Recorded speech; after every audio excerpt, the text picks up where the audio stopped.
아멘. 오늘 우리가 이제 본문 긴 말씀이었는데 자주 반복되는 그런 그 문구가 있습니다. 그 말씀이 무엇입니까?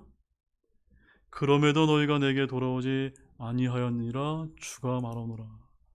그러니까 북이스라엘을 향해서 하나님께서는 회개하고 돌아오라라고 계속해서 이렇게 이제 강조를 하고 계신데 그들이 돌아오지 아니하였다. 그래서 하나님께서는 12절 말씀에 내 하나님 만나기를 예비하라라고 이렇게 이제 마지막으로 이제 말씀을 선포하고 계십니다. 그래서 오늘은 이제 아모스 강의 8번째 말씀 제목으로 내 하나님 만나기를 예비하라라는 이런 제목으로 하나님의 말씀을 여러분들과 나누기를 원합니다. 제목이 뭐라고요? 내 하나님 만나기를 예비하라. 여러분 하나님 만나는 준비를 잘 하고 계십니까? 네. 사실 이런 질문을 들으면 과연 내가 준비가 잘 되어 있는가라는 이런 제 생각이 많이 드는데 오늘 이 말씀을 통해서 여러분들이 정말 내가 어떻게 준비를 해야 되겠는가 이런 마음의 다짐을 하는 귀한 시간이 되기를 원합니다.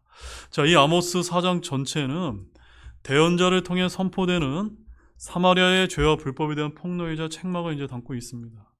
하나님께서는 이들의 죄를 책망하시면서 내 하나님 만나기를 예비하라고 하셨는데 모든 사람은 반드시 하나님을 만나야만 합니다. 맞습니까, 여러분?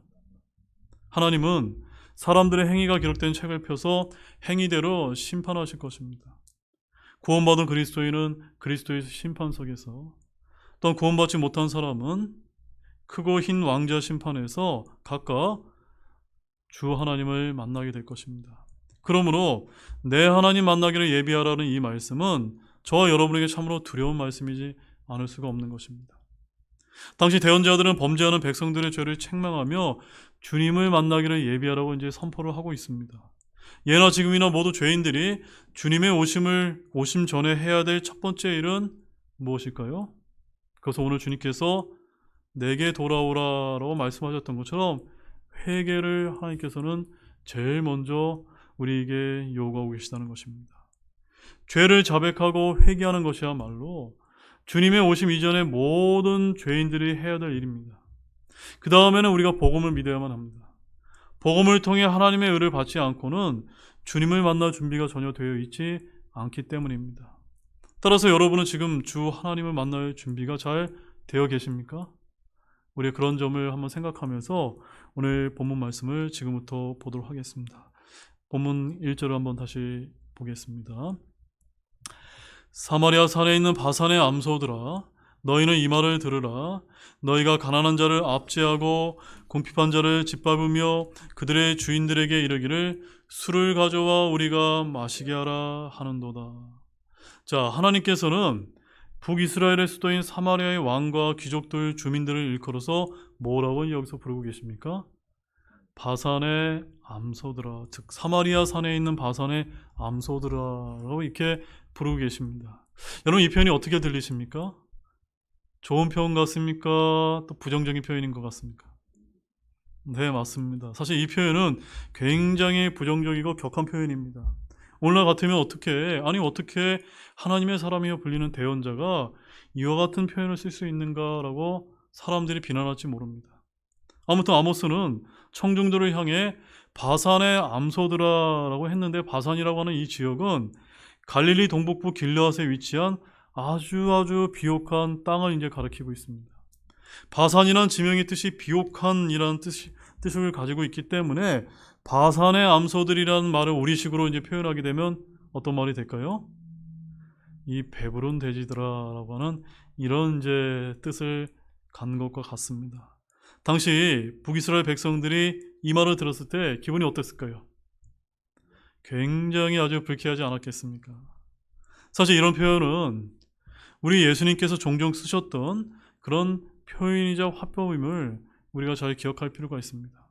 우리 주님께서는 마태복음 23장 33절에서 너희 뱀들아 독사들의 세대야 어찌 너희가 지옥 정죄를 피할 수 있느냐라고 이렇게 이제 말씀을 하신 적이 있는데 거의 똑같은 표현이라는 것입니다. 또한 침례자 요한도 마찬가지였습니다. 더욱이 사도 바울은 또 어땠는지 아십니까? 디도서 1장 12절 말씀에 가보게 되면 사도 바울은 이렇게 표현했습니다. 크레테 사람들아, 항상 거짓말장이요 악한 짐승이요 게으른 탐습가라라고 이렇게 표현함으로 인해서 어찌 보면 그 당시 이제 크레테 사람들이 듣기에는 너무너무나 듣기에 아주 심한 이런 말이 아니었을까라고 우리는 이렇게 생각해 볼 수가 있습니다. 물론 사도 바울이 고린도후서 10장 1절에서 이렇게 이제 말씀하고 있습니다. 고린도후서 10장 1절 이렇게 말합니다. 이제 나 바울은 그리스도의 온유함과 부드러움에 힘입어 직접 너희에게 간청하노라. 사도 바울이 어떻게 다가가라고 이제 권면하고 있습니까? 주님의 부드러움과 온유함으로 상대방을 대하라고 이제 권면을 하고 있습니다. 그러나 우리가 오해해서는 안 되는 것은 흔히 성도들이 오해하는 것처럼 우리 신약의 그리스도인들은 늘 부드러운 말을 해야만 하는 것은 아니라는 점을 우리가 알 필요가 있습니다.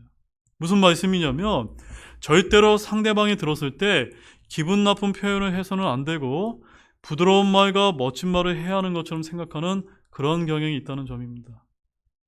자, 로마서 16장 18절 말씀 한번 가보십시오. 로마서 16장 18절 말씀. 거기 이제 로마서 16장 18절 말씀이 아주 중요한 말씀이 있는데 우리 함께 읽어보겠습니다. 그런 자들은 우리 주 예수 그리스도를 섬기지 아니하고 자기 배를 섬기며 좋은 말과 빼어난 말솜씨로 단순한 자들의 마음을 속이느니라. 마음을 속이는 자들이 어떤 말을 쓰고 있다고 이게 표현하고 있습니까? 좋은 말과 빼어난 말솜씨. 그러니까는 이렇게 좋은 말을 쓰고 빼어난 말솜씨를 가졌다고 다 좋은 게 아니라는 것입니다. 목사도 마찬가지입니다. 목사도 겉이 멀쩡하고 말을 수려 있게 하고 아주 화려한 이런 말을 한다고 그런 목사가 다 좋은 목사가 아니라는 것입니다. 우리가 잊어서는 안 되는 점은 좋은 말과 빼어난 말솜씨로 언제든 사람을 속일 수 있다는 것을 잊어서는 안 됩니다.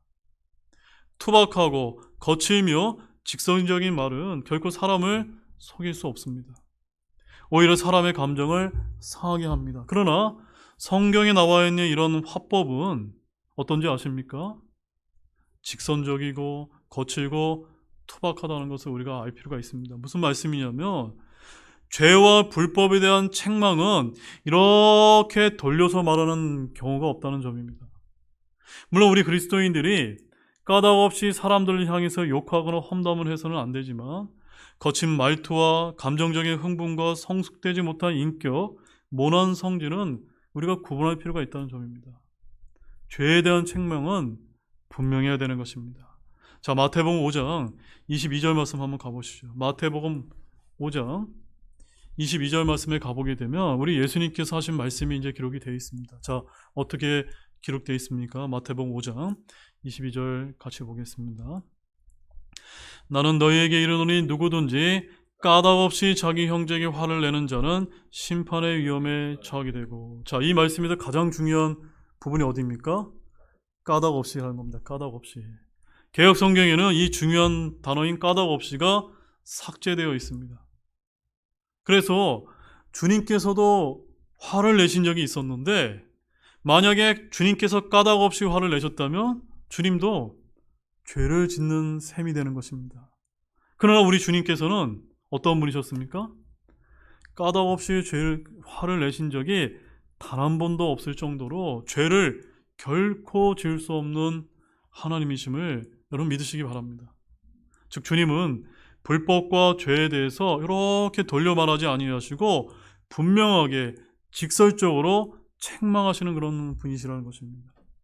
따라서 오늘날 이 강단에서 설교 말씀을 전하는 목회자도 또한 성경 교사들도 마찬가지 이제 태도를 취해야 되는 것입니다. 성도들 눈치를 보면서 성도들이 기분 나쁠까봐 이렇게 돌려서 말하고 그러면 됩니까? 안 됩니까? 그러면 안 된다는 거죠. 이 성경 말씀이 나와 있는 대로 있는 그대로 죄를 지적하고 회개를 촉구하는 그런 메시지를 던져야 되는 것이 오늘날 우리 설교가들의 책무라는 것입니다. 따라서 오늘 본문에서 대언자 아모스도 당시 가난한 자를 학대하고 궁핍한 자를 짓밟으면서 거기에 동조하며 술을 가져다 마시는 자들을 향해서 분노하고 있는 것입니다. 이것은 옳은 것입니다. 대언자 아모스는 하나님의 말씀을 정면으로 짓밟는 자들을 향해서 뭐라고 외쳤습니까? 바산의 암소들아, 이 돼지들아 라고 이렇게 이제 책망을 했던 것입니다. 결코 이런 표현은 할 수 없는 그런 표현이 아닌 것입니다. 본문 2절 말씀 보겠습니다. 주 하나님께서 자신의 거룩함을 두고 맹세하시되 보라 날들이 너희에게 오리니 그가 갈고리로 너희를 끌고 가며 낚싯바늘로 너희 후손들을 끌고 가리라. 자, 이 말씀은 죄에 대한 징벌과 심판을 예언한 것인데 50년 후에 정확하게 문자적으로 성취되었다는 점입니다. 아시리아가 이제 북이스라엘을 침략을 해서 북이스라엘 백성들이 포로로 잡아다가 그들의 아랫입술과 코를 갈고리로 꿰었다는 점입니다. 마태복음 5장 18절에 여러분들이 잘 아시는 말씀이 있습니다. 하늘과 땅이 없어지기 전에는 율법에서 1.1획도 결코 없어지지 아니하고 마침내 다 성취되리라. 여러분 이 말씀 믿으십니까? 주님의 말씀은 단 한 자도 땅에 떨어지는 법이 없다는 점입니다. 죄인들에게 심판을 증거하는 대언자가 부드럽고 점잖고 예의 바르게 말할 수 있을까요? 지금 죽어가는 자를 향해서 지금 이 세상의 멸망을 이제 치닫고 있는데 그들을 향해서 부드럽게 평화만 외치고 있으면 되겠습니까? 엄중하고 심각한 경고의 말씀을 해야 되는 것입니다. 자, 본문 3절 말씀입니다. 너희가 무너진 곳들을 통하여 나가되 모든 암소가 자기 앞에 무너진 곳을 통해 나갈 것이요 너희가 그들을 궁궐 속으로 던지리라 주가 말하라 하셨느니라. 자, 이 말씀은 또 무슨 뜻입니까? 이 북이스라엘은 문과 길로 나아가는 것이 아니라 어디로 나아갔습니까? 무너진 곳들을 통해서 나아갔다는 점입니다. 이게 무슨 말씀일까요? 이 북이스라엘이 멸망을 이제 당하게 된다는 뜻입니다.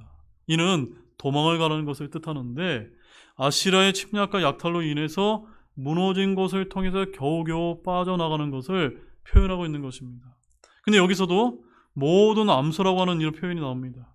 이 모든 암소란 자신들이 지닌 부와 재물의 축적을 말하는 것으로 이것들을 숨겨둘 장소를 찾습니다. 그러나 이것들은 숨길 곳이 없다는 점입니다. 숨겨두어도 자신이 포로로 사로잡혀 가버리게 되면 아무 소용이 없다는 점입니다. 궁궐 속으로 던져도 궁궐이 불타버리면 어떻습니까? 아무 소용이 없는 것입니다. 본문 4절입니다. 베델에 가서 범법하고 길갈에서 범법을 크게 더하며 아침마다 너희 희생물을 3년 뒤에 너희 11조를 가져오고. 자, 이제 북이스라엘은 율법에 기록된 대로 주님께 희생물을 드린 것이 아니라 자기 멋대로 자기 생각대로 희생물을 드렸다는 점입니다. 자, 이에 대해서 한 성경에는 한 3가지 정도가 이제 잘못을 범했다고 이제 기록이 되어 있는데 첫 번째는 무엇이었냐면 북이스라엘 백성들은 하나님이 정하신 예배 장소를 임의로 제멋대로 바꿨다는 점입니다. 자, 모든 이스라엘의 남자들 1년에 3번씩 남유다에 있는 예루살렘을 올라가서 예배를 드려야 됐지만 이 북이스라엘은 어디 가서 이제 예배를 드렸습니까? 베델과 단에다 제단을 만들고 금송아지를 섬기지 않았습니까? 그 다음에 두 번째는 그들은 제사장직을 더럽혔습니다. 율법에 의하면 레위 지파만이 제사장이 될 수가 있었는데 이들은 천한 자들을 제사장으로 삼았다고 열왕기상 12장 31절에 기록하고 있고 북왕국에는 한마디로 누구나 원하기만 하면은 제사장이 될 수 있는 이런 타락한 지경에 영적으로 타락한 지경에 빠지게 되었다는 점입니다. 그 다음 이제 마지막 3번째가 중요한데 예배의 형식과 내용을 자기 마음대로 정했다는 점입니다. 아침마다 희생물을 가져오고 3년 뒤에 11조를 가져오는 것은 전혀 문제가 되지 않습니다. 그런데 문제는 누룩과 함께 드리는 희생물이 문제였다는 점입니다. 이들은 내기만 하면 되지 형식이 무엇이 중요하느냐라고 하는 그런 식이었습니다. 오늘날 실용주의와 합리성에 묻은 현대인들은 결과만을 중시하고 과정과 형식을 무시하는 경향이 참으로 많은데 그러나 우리 주님께서는 정해주신 절차의 형식 역시도 매우 중요하게 여긴다는 것을 우리 성경신자는 알 필요가 있습니다. 오늘날도 마찬가지로 예배의 시간이나 예배의 형식 이런 것이 실용과 합리주의적인 사고에 따라 결정되어야 되는 것은 아니라는 점을 아시기 바랍니다. 기독교의 신앙은 본질과 정신이 중요하지만 우리 주님께서 말씀하신 건전한 말씀의 틀에서 결코 배제되어서는 곤란하다는 점입니다. 자, 예를 들어서 어떤 것이 있을 수가 있을까요? 오늘날 주의 만찬시 포도주를 무엇으로 대체합니까? 포도주로 이제 대체를 하고 떡빵 대신에 이제 떡을 떼는 이런 것이 하나의 예가 될 수 있다는 점입니다. 누룩은 죄를 상징하는데 귀찮다가 누룩이 들어있는 빵을 주의 만찬에 사용하는 것은 성경적입니까? 아닙니까? 성경적이지 않은 것입니다. 또한 침례도 마찬가지입니다. 물이 많은 곳에 가야 침례를 할 수가 있는데 번거롭기 때문에 물을 뿌리는 세례 역시도 괜찮지 않느냐라고 이렇게 편의성을 따지다 보면 이것도 성경적으로 맞지 않다는 점입니다. 자, 신명기 14장 22절 말씀 한번 가보십시오. 신명기 14장 22절. 지금부터는 우리 신명기에 나와 있는 우리 11조에 관한 몇 가지 말씀을 이제 함께 좀 빠르게 한번 살펴보도록 하겠습니다. 신명기 14장 22절 말씀입니다. 같이 보겠습니다. 너는 해마다 밭에서 나는 내 씨의 모든 소출에서 진실하게 11조를 드릴 것이며 11조를 어떻게 드려야 된다고요? 진실하게 드려야 되는 것입니다. 11조는 지금 여기서 해마다 진실하게 드려야 된다라고 이제 규정하고 있습니다. 이스라엘은 하나님께 땅을 상속유업으로 받았는데 하지만 레위 자손들은 어땠습니까? 주의 집을 섬기고 제사장 직분을 받음으로 땅을 받지 않았기 때문에 그들은 해마다 11조를 내서 레위 지파에게 주고 성전에 필요한 것들을 채웠던 것입니다. 신명기 14장 28절에서 29절 말씀도 이제 이어서 보겠습니다. 3년이 끝날 때 너는 바로 그 해에 거둔 내 소출의 11조를 모두 가져다가 내 성문 안에 저장하여 너와 함께 나누는 몫이나 상속 재산이 없는 레위 사람과 내 성문들 안에 있는 나그네와 아버지와 과부가 와서 먹고 배부르게 할지니라. 그러면 주 내 하나님께서 내가 행하는 내 손의 모든 일에 내게 복을 주시리라. 자, 이 말씀을 보게 되면은 해마다 드리는 11조가 있고 또 어떤 11조가 있습니까? 3년마다 드리는 11조가 있다는 점입니다. 3년이 끝날 때마다 내는 11조라는 것이 있어서 이것은 성문 안에 잘 저장을 해 두었다가 레위 지파와 성문 안에 거하는 소득이 없는 오늘날로 말하면 생활보호 대상자들, 즉 아주 극빈층이나 나그네나 고아나 과부들을 구제하는데 이런 3년마다 드렸던 11조를 사용했던 구제 헌금과 같았다는 점입니다. 자, 신명기 26장 12절 말씀도 한번 가보십시오. 자, 신명기 26장 12절 말씀에도 비슷한 말씀이 기록되어 있습니다. 같이 보겠습니다. 셋째 해 곧 11조를 드리는 해에 너는 내 소출의 모든 11조 드리기를 마치고 그것을 레위 사람과 나그네와 아버지 없는 자와 과부에게 주어 그들이 내 성문들 안에서 먹고 배부르게 하라. 자, 과연 오늘날 우리 한국교회를 봤을 때 매달 11조를 내야 되는 그렇게 강조하면서 지금 우리가 살펴봤던 이런 3년마다 내는 이런 11조와 그 11조의 정신을 제대로 교회가 지키고 있다고 여러분 생각되어지십니까? 제가 볼 때는 그렇지 않은 것이라고 저는 생각이 되어집니다.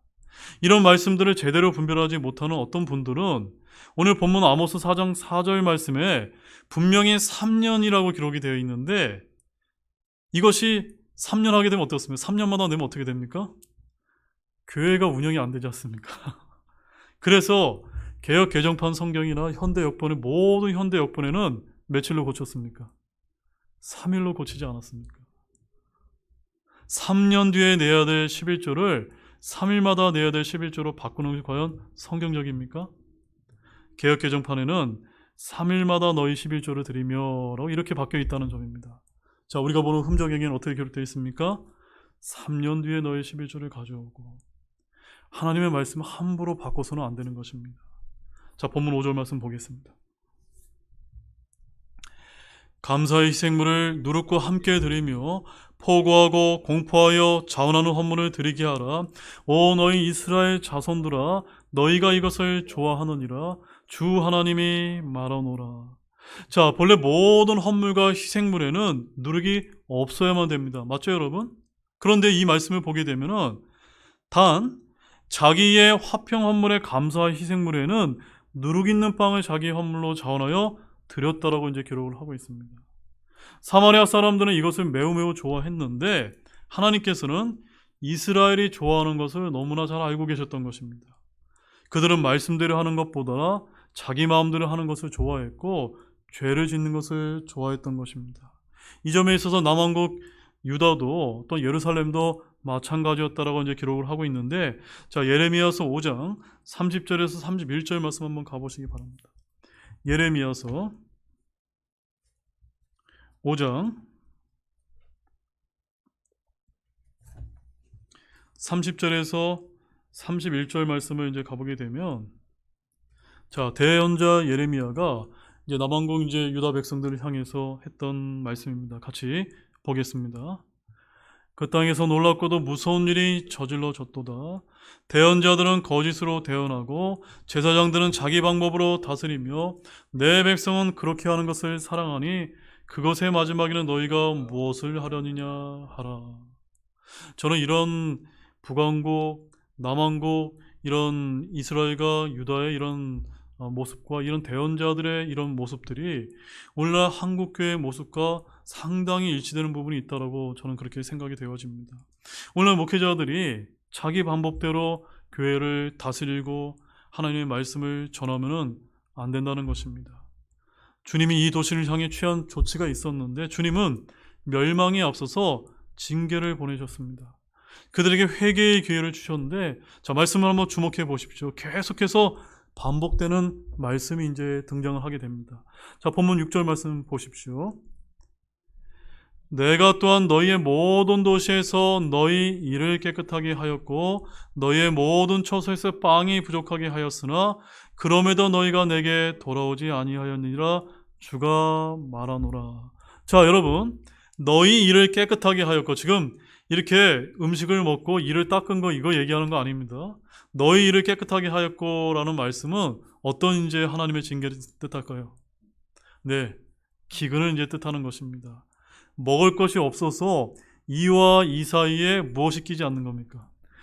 낄 음식물이 없어서 깨끗한 이런 상태를 이제 말하는 것입니다. 바로 주님이 경고하시고 징계로 심판하실 때 그들의 반응이 이것인데, 어떻게 반응했습니까? 그럼에도 너희가 내게로 돌아오지 아니하였느니라 주가 말하노라. 주님께서는 이렇게 죄악과 불법을 끊임없이 저지르는 이런 북왕국 이스라엘 백성들을 향해서 회개하기를 기다렸지만 그들은 끝내 거부했다는 점입니다. 자, 이제 6절에서 11절 말씀을 보게 되면 주님이 보낸 경고와 징계의 심판이 이제 소개되어 있는데, 방금 읽었던 6절에서 보낸 심판은 기근의 심판으로서 주님이 이 도시에 빵을 이제 부족하게 하였다는 점입니다. 자, 그럼 7절과 8절에는 어떤 이제 심판의 징계를 이제 행하셨는지 한번 보도록 하겠습니다. 7절, 8절입니다. 또한 내가 수확할 때까지 아직 3달이 남아있는 시점에 너희에게 비를 멈추게 하여 한 도시에는 비가 내리게 하고 다른 도시에는 내리지 아니하게 하였으므로 한 부분에는 비가 내리고 비가 내리지 아니한 부분은 마르매 이에 2-3 도시가 물을 마시려고 떠돌아다니다가 한 도시에 다다랐어도 만족히 마시지 못하였으나 그럼에도 너희가 내게 돌아오지 아니하였니라 주가 말하노라.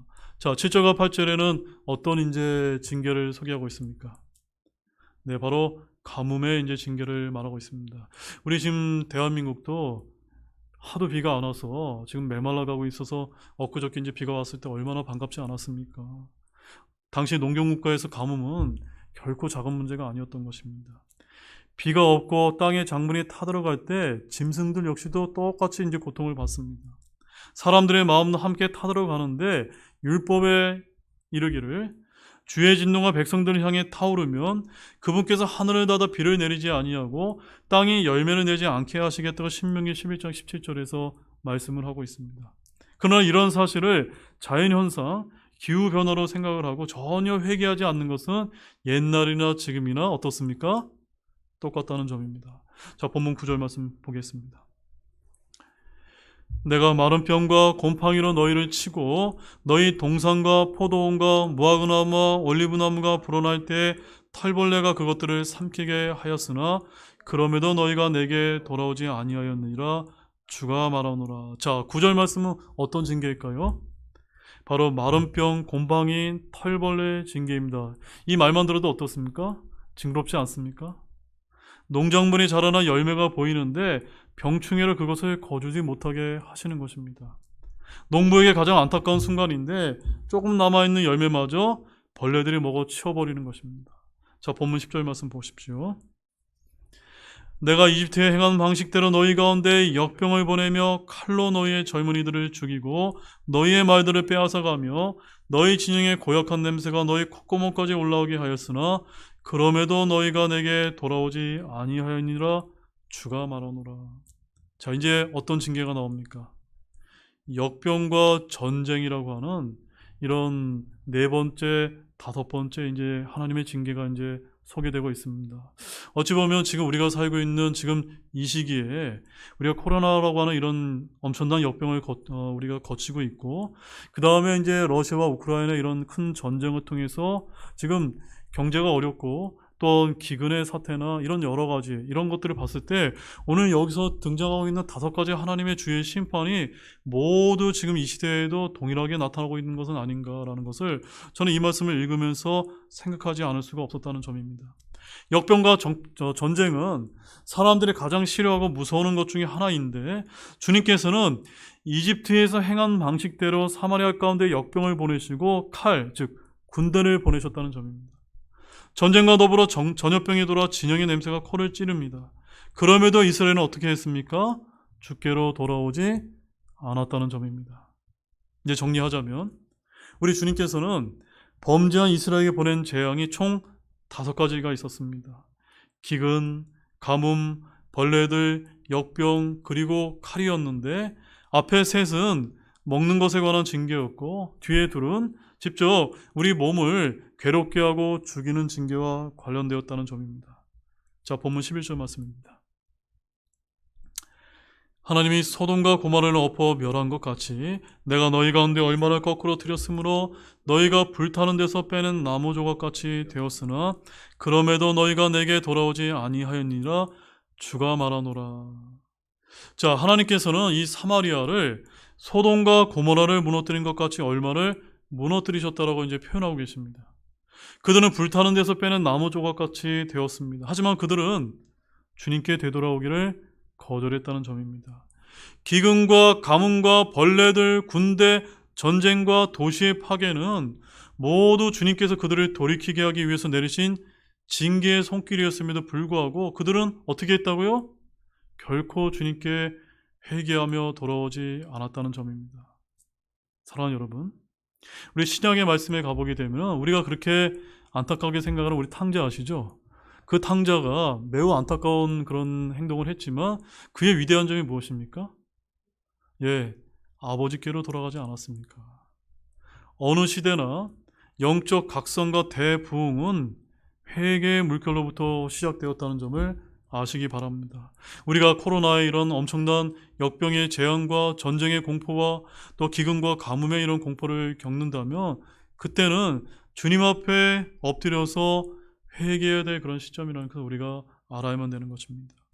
멸망은 회개의 기회를 차버림으로써 찾아오게 되는데 수많은 경고와 징계를 통해서도 이 북이스라엘은 결코 돌아오지 않았다는 점입니다.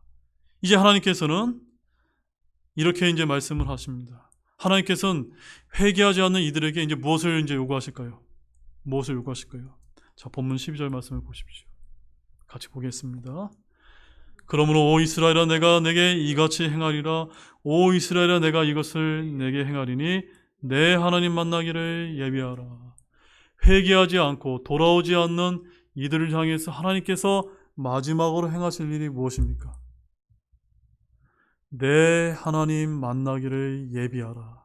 여러분, 내 하나님 만나기를 예비하라는 말씀이 구원에 관한 말씀이 아니라 어떤 말씀이라는 것을 우리가 알 수가 있습니까? 심판에 관한 말씀임을 우리가 알 수 있는 것입니다. 여러분, 왜 이 만남이 중요한지 아십니까? 이 만남이 구원을 위한 만남이 아니라 심판을 위한 만남이기 때문입니다.